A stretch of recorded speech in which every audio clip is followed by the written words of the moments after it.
오늘 우리에게 주시는 하나님의 귀한 말씀 잠언 3장 9절에서 10절 말씀을 찾으셨으면 함께 읽겠습니다. 내 재물과 내 소산물의 처음 익은 열매로 여호와를 공경하라. 그리하면 내 창고가 가득히 차고 내 포도즙 틀에 새 포도즙이 넘치리라. 아멘. 오늘 본문은 아버지가 아들에게 하나님을 공경하는 지혜를 가르치는 내용입니다. 본문의 아버지는 아들에게 하나님 공경을 당부하면서 구체적으로 재정적인 면에서 하나님을 잘 섬기면 하나님이 재정적인 복을 부어주신다, 이렇게 말하고 있죠. 재물로 여호와를 공경하면 그 재물을 보관하는 창고가 가득 차게 될 것이고, 처음 익은 열매로 여호와를 공경하면 그 열매 이후로 거두게 되는 모든 열매들, 예를 들면 포도 수확을 했다면 그 포도 수확이 넘쳐나게 되어서 포도즙 틀이 가득 채워지게 된다, 이렇게 말씀합니다. 한마디로 말하면 부유하고 풍성한 삶을 살게 될 것이다, 이렇게 말하는 것이죠. 이러한 하나님의 축복이 오늘 예배드리는 여러분들의 삶에 넘쳐나기를 예수님의 이름으로 축원합니다. 저는 오늘 내 재물과 내 소산물의 처음 익은 열매로 라는 제목으로 하나님이 주시는 은혜를 나누고자 합니다. 먼저 저는 오늘 본문에서 하나님이 받기 원하시는 것이 무엇인지 보려고 해요. 오늘 본문은 이스라엘의 농경 문화를 배경으로 하면서 하나님을 공경하는 방법으로서 재물과 소산물의 처음 익은 열매를 하나님께 드려라. 여기서 공경이라는 단어는 무겁게 여긴다는 뜻입니다. 무겁게 여긴다. 재물이 무엇입니까? 재물은 이미 내가 가지고 있는 그 부를 가리킵니다. 이 부유함으로부터 하나님께 드려라. 그리고 처음 익은 열매의 소산은 무엇일까요? 추수를 시작하면서 가장 먼저 거두어들인 그 곡식을 가리키는 거예요. 그러니까 새롭게 발생한 소득이죠. 농경 문화에서 사용된 재물과 소산물의 처음 익은 열매라는 이 표현을 가장 현대적인 말로 바꾼다면 돈입니다. 돈. 내 기존 자산의 일부에서 하나님께 드리고 신규 자산에서도 하나님께 드려라. 교회는 맨날 영과 진리로 중심을 보시는 이런 얘기하면서 또 돈 얘기야? 아마 이런 생각 드시는 분들 있을 거예요. 돈 이야기가 나오면 일단 가슴에서 뭐가 막 확 끓어오르지 않습니까, 우리는? 근데 단적으로 말하면 오늘 본문은 돈 이야기가 맞습니다, 여러분. 근데 참 이상하죠. 사실 하나님은 돈 없어도 하나님의 존재에 아무 지장 없단 말이에요. 더 정확히 말하면 이 세상의 모든 것이 다 하나님의 것입니다. 하나님이 돈이 있어야 천지 창조하고, 하나님이 돈이 있어야 영광받고, 여러분들 기도 제목 응답하려면 하나님이 천국에 적금 깨야 되는 그런 분은 아니란 말이에요. 근데 왜 하나님은 우리한테 돈을 달라고 하시는 걸까요? 오늘 본문을 자세히 보면 하나님이 원하시는 것이 이 돈 자체, 이게 아니라는 걸 알 수 있어요. 본문 9절은 내 재물과 내 소산물의 처음 익은 열매로 여호와를 공경하라. 하나님이 받고 싶은 것은요, 돈이 아닙니다. 하나님이 받기 원하시는 것은 공경. 우리가 그 공경을 증명하는 도구, 그 공경을 담아내는 도구가 바로 돈이란 말이에요. 즉, 그 돈보다 하나님을 더 무겁게 여기는지, 하나님을 더 중하게 여기는지를 보고 싶어 하시는 것입니다. 예배, 기도, 헌신, 봉사처럼 하나님을 공경할 수 있는 방법은 참 많습니다, 여러분. 그런데도 돈을 달라 하시는 이유가 있지 않겠습니까? 원칙적인 면에서 하나님보다 더 사랑하는 그 모든 것은 여러분 죄입니다. 그것이 아무리 좋은 것이라 할지라도 하나님보다 더 중히 여기는 것은 죄입니다. 설령 그것이 하나님이 나에게 축복으로 주신 것이라 할지라도 하나님보다 더 중하게 여기면 죄입니다. 그것이 자녀든 자기 자신이든 명예든 명품이든 음식, 애완동물, 심지어 그 어떤 것이라 할지라도 하나님보다 더 중요하게 여기는 것이 죄임을 반드시 깨닫게 되시기를 축원합니다. 돈도 그 중에 하나예요. 이 돈을 하나님보다 무겁게 여기는 믿음으로 제어할 수 있는지는요, 우리의 죄의 문제와 관련해서 언제나 우리가 자가 점검을 해야 합니다. 만약에 우리가 믿음으로 돈의 문제를 제어하지 못한다면 하나님이 주신 재물, 하나님이 주신 축복으로부터 온갖 문제가 발생하기 시작해요. 디모데전서 6장 10절 말씀을 여러분들이 한 목소리로 읽어보겠습니다. 돈을 사랑함이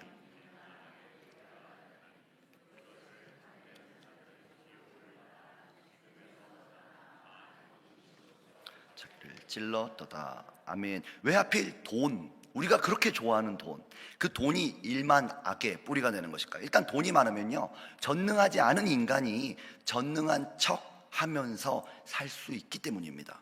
하나님을 의지하지 않고요, 기도하지 않고요, 기다리지 않고 자기가 하고 싶은 거 자기가 하고 싶을 때 할 수 있어요.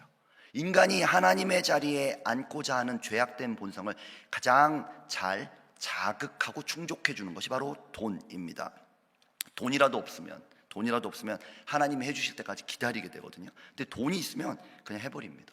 하나님과 상관없이 자기 인생을 살아가게 돼요. 그래서 예수님도 이렇게 말씀하셨죠. 누가복음 18장 24절에서 25절 말씀을 함께 읽어보겠습니다.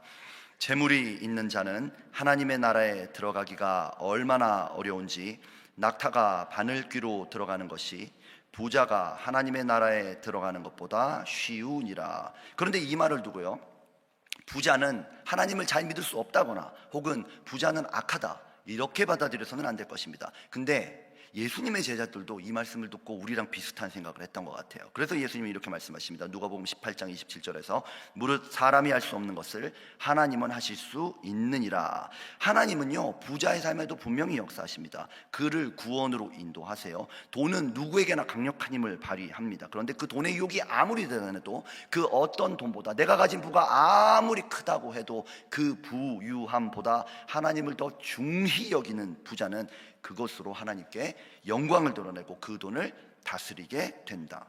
지금 이 자리에서 예배드린 여러분들도 여러분들이 얼만큼의 부를 가지고 있든지 상관없이 그것을 마음껏 다스리시는 분들 되시기를 축원합니다. 오늘 잠언 시대의 부유함, 이건 어디서 증명이 될까요? 그때는 은행 이런 거 없잖아요. 주식 이런 거 없단 말이에요. 그러니까 내 소유물을 보관하고 있는 창고, 그게 사실은 내 부유함을 증명하는 거예요. 창고에 식량, 보물, 고가의 물건, 소유물 이런 게 많으면 부자 아니겠습니까? 이 창고에 쌓여 있는 것들로부터 하나님께 드려라. 그러면 하나님이 채워주시리라. 역설이죠. 내 창고에서 꺼내서 하나님께 드리면 그만큼 없어져야 되잖아요. 근데 그게 비기는커녕 채워진다, 이렇게 말씀합니다. 이제 추수하는 때가 됐어요. 포도를 막 따고 있단 말입니다. 열매가 다 익었는데 하루아침에 따는 거 아니잖아요. 나눠서 딸 거 아니에요. 그런데 이제 그걸 막 거두기 시작했는데 아직 다 수확하지도 못했으니까 얼마나 거두게 될지 사실 잘 몰라요. 그런데 처음 수확한 그것을 하나님께 가져와라. 첫 수확물이니까 또 얼마나 귀하겠어요. 얼마나 감동적이고 소중하겠습니까? 근데 그거 가져오라는 거예요. 그러면 그 이후의 모든 수확물들이 다 우리에게 주어질 건데 그것을 하나님이 책임져 주시겠다, 그렇게 말씀하시는 것입니다. 이것이 바로 하나님께 드리는 신비. 사람이 하나님께 비우면 하나님이 그것을 채워주세요. 내 삶의 주인은 돈이 아니라 하나님이십니다 라고 하나님을 중하게 여기면요, 하나님이 주인 되셔서 더 풍성하게 채워주심을 믿으시는 분들은 아멘 하시기 바랍니다. 여기에 더해서 오늘 본문을 좀 더 자세히 보면요, 하나님이 원하시는 게 불로소득이 아니에요. 불로소득을 원하시는 게 아니에요. 다 노동의 대가로 얻은 것을 달라, 이렇게 말씀하고 계세요. 하나님은 불로소득으로 얻은 것을 기뻐하지 않으십니다. 여기서 딱 하나님이 원하시는 게 돈인 이유를 알게 돼요. 물질은 우리가 가장 중요하게 여기는 것이면서 동시에 일을 통해서 얻은 것 아닙니까? 그 말은 뭐냐면요, 하나님이 물질을 우리에게 주신 것이면서 동시에 우리가 노동해서 만들어냈다. 물론 큰 의미에서는요, 하나님이 다 주신 거예요. 맞아요. 그러나 하나님이 정말 혼자 다 해서 주신 건 아닙니다. 여러분들이 일터에서 열심히 노력해서 거둔 것 아니에요. 우리가 얻은 것이란 말입니다. 즉 하나님과 사람이 함께 이룬 것이 바로 돈입니다. 그것을 하나님과 함께 기뻐하고 함께 즐거워하고 함께 나누자. 이게 바로 하나님이 인간을 위해서 모든 걸 창조하신 후에 그것을 우리에게 맡겨두시고 함께 다스리고 번성하는 사명을 인간에게 주셨잖아요. 에덴 동산의 노동의 원형입니다.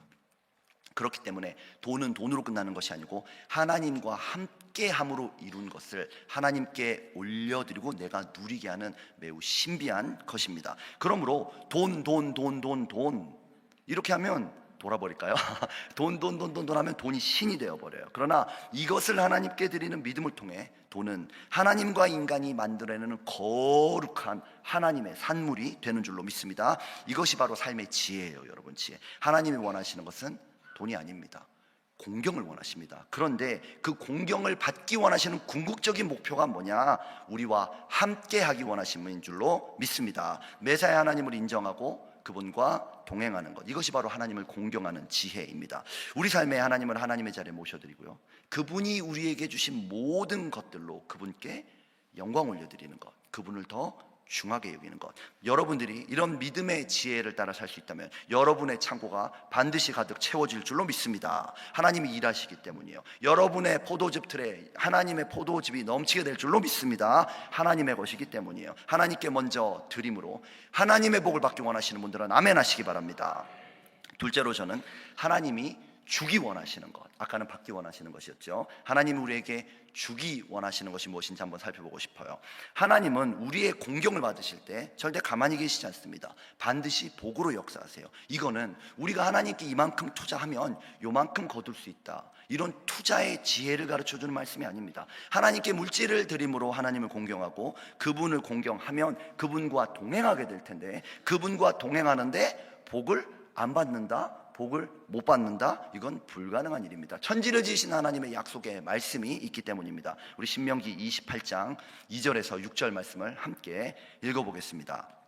내가 내 하나님 여호와의 말씀을 청종하면 이 모든 복이 내게 임하며 내게 이르리니 성읍에서도 복을 받고 들에서도 복을 받을 것이며 내 몸의 자녀와 내 토지의 소산과 내 짐승의 새끼와 소와 양의 새끼가 복을 받을 것이며 내 광주리와 떡반죽 그릇이 복을 받을 것이며 내가 들어와도 복을 받고 나가도 복을 받을 것이니라. 아멘. 이런 복을 받기 원하시는 분들은 아멘 하시기 바랍니다. 그러나 신명기에 약속되고 잠언에서 확증되는 이 축복의 말씀을 잘못 읽으면 마치 하나님께 얼마를 바치면 하나님이 얼마를 보상해 주신다, 이렇게 오해하기가 너무 쉬워요. 내가 하나님께 이만큼 투자하면 하나님이 그걸 시드머니로 사용하셔서 수익을 이만큼 불리신 후에 나에게 수익을 나눠주신다.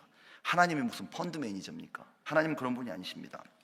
내가 원하는 때, 만약에 하나님이 우리의 펀드 매니저인 것처럼 우리가 착각을 하게 되면 내가 원하는 때에 내가 원하는 만큼의 물질의 복을 받지 못하면 막 신경질이 나요. 하나님이 내 돈 떼먹었다고, 이런 얘기가 나옵니다. 이런 말도 안 되는 생각이 저는 가끔 했었는데, 또 헌금하면서 하나님께 얼마 드렸으니까 얼마 받을 거, 이런 원금 생각이 막 난단 말이에요. 오늘 본문은 하나님께 물질을 드리는 자에게 물질의 복을 약속하시면서도 이러한 생각을 강력하게 반대하고 있습니다.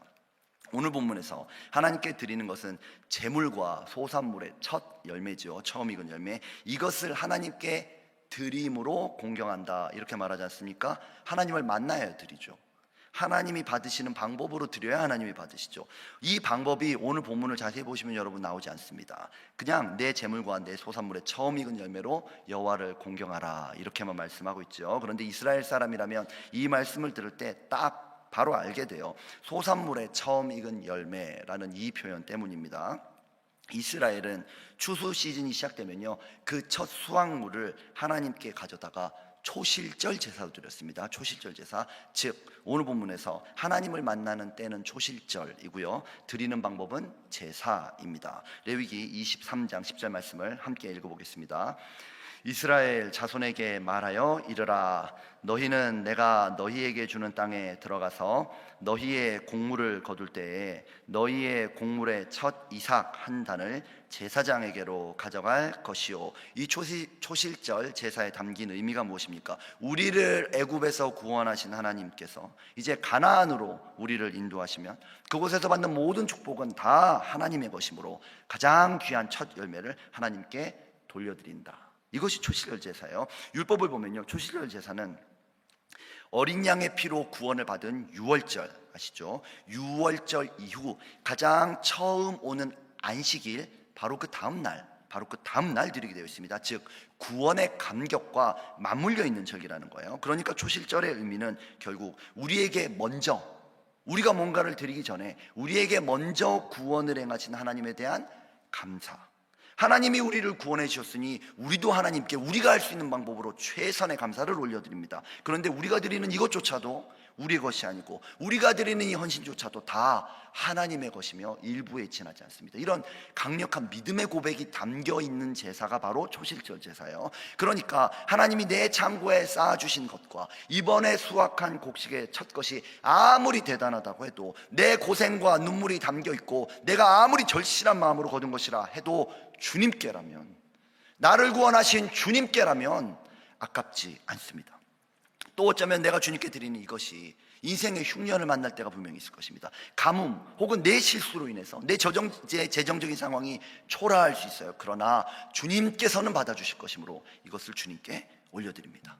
이것은 우리도 마찬가지입니다. 우리는 유월절 어린 양 예수님으로 인해 구원을 받았죠. 그분이 온몸을 십자가에 찢으심으로 그분이 유월절 어린 양 되셔서 우리를 위하여 보혈 흘려 주심으로 우리는 구원을 받았습니다. 그 피를 우리 인생의 문지방과 우리의 출입의 모든 순간순간에 발라서 우리가 구원을 받지 않았습니까? 그러므로 우리가 소유한 모든 것뿐 아니라 우리 자체가 주님의 것이에요. 우리가 하나님께 드리기 전에 하나님께서 자기 아들 어린 양 예수를 우리에게 먼저 내어주셨다는 것입니다. 예수님은 유월절에 십자가에서 대속의 어린 양으로 죽으셨습니다. 그렇게 죽으신 예수님이 언제 부활하셨습니까? 유월절 십자가 후 무덤에 들어가시고 첫 번째 안식일 바로 그 다음날 새벽에 부활하셨어요.